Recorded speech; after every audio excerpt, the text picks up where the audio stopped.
ஒரு அழகான கிராமம் இருந்தது. அந்த கிராமத்தின் பெயர் சந்தனபுரம். அங்கு மக்கள் எல்லோரும் எளிமையாகவும் அமைதியாகவும் வாழ்ந்து வந்தார்கள். அந்த கிராமத்தில் அருண் என்ற ஒரு சிறுவன் இருந்தான். அருண் மிகவும் நல்ல மனசுடையவன். யாருக்காவது உதவி தேவைப்பட்டால் உடனே ஓடி சென்று உதவுவான். ஆனால் அவன் குடும்பம் மிகவும் ஏழை. அருணின் அப்பா ஒரு கூலி வேலை செய்து குடும்பத்தை நடத்தினார். அம்மா வீடுகளில் வேலை செய்து உதவினார்.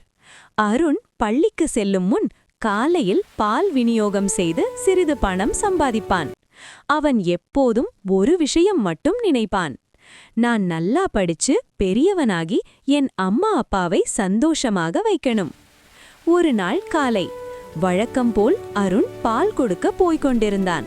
அப்போது வழியில் ஒரு முதியவர் கீழே விழுந்து வலியால் அவதிப்பட்டு கொண்டிருந்தார். அருண் உடனே அவரிடம் ஓடிப்போய் கேட்டான், தாத்தா, உங்களுக்கு என்ன ஆயிற்று? முதியவர் சொன்னார், மகனே, எனக்கு தலை சுற்றி விழுந்துவிட்டேன். நான் எழுந்திருக்க முடியவில்லை. அருண் உடனே தனது பால் வண்டியை கீழே போட்டுவிட்டு அந்த முதியவரை அருகிலிருந்த மருத்துவமனைக்கு அழைத்து சென்றான். டாக்டர் பார்த்து, சரி, கவலைப்படாதீங்க, சரியான நேரத்துல கொண்டு வந்திருக்கீங்க, இப்போ நலமாகிடுவார் என்றார். அருண் மிகவும் மகிழ்ச்சியடைந்தான். ஆனால் அன்று அவன் பால் கொடுக்கவில்லை. அதனால் அவனுக்கு அந்த நாளின் சம்பளம் கிடைக்கவில்லை. வீட்டுக்கு வந்தபோது அம்மா கேட்டார், என்ன அருண், இன்று ஏன் சோகமாக இருக்கிறாய்? அருண் நடந்ததையெல்லாம் சொன்னான். அம்மா சிரித்துக்கொண்டு சொன்னார், பணம் இல்லாதது பரவாயில்லை, ஆனால் நல்ல மனசு இருந்தா அதுதான் பெரிய செல்வம். அந்த வார்த்தை அருணின் மனதில் பதிந்தது.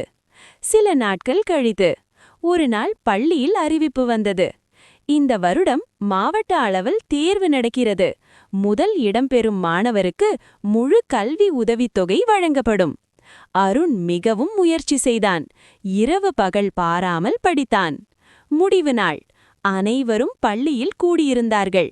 முதல்வர் அறிவித்தார், இந்த வருடம் மாவட்டத்தில் முதல் இடம்பெற்ற மாணவன் அருண்.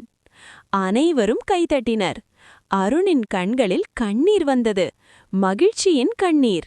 அப்போது ஒரு முக்கிய விருந்தினர் மேடைக்கு வந்தார். அவர் யார் தெரியுமா? அந்த நாள் அருண் உதவிய அதே முதியவர். அவர் ஒரு பெரிய தொழிலதிபர். அவர் சொன்னார், இந்த சிறுவன் என்னை உதவியவன். அவன் நல்ல மனசுக்கு நான் மிகவும் மகிழ்ச்சியடைந்தேன். அவனுடைய படிப்பு முழுவதையும் நான் பார்த்துக்கொள்கிறேன். அருணின் குடும்பம் மிகவும் சந்தோஷமானது. பல வருடங்கள் கழித்து அருண் ஒரு பெரிய மருத்துவரானான். அவன் தனது கிராமத்திலேயே ஒரு இலவச மருத்துவமனை தொடங்கினான். அவன் சொன்னான், எனக்கு உதவி கிடைத்தது, இப்போ நான் மற்றவர்களுக்கு உதவ வேண்டும். இந்த கதையின் மூலமா நம்ம என்ன தெரிஞ்சுக்கிறோம்னா, நல்ல மனசு மற்றும் உதவும் பழக்கம் இருந்தால் வாழ்க்கையில் நல்ல பலன் கண்டிப்பாக கிடைக்கும். குழந்தைகளே, இந்த கதை பிடிச்சிருந்தா மறக்காம லைக் அண்ட் சப்ஸ்கிரைப் பண்ணிருங்க.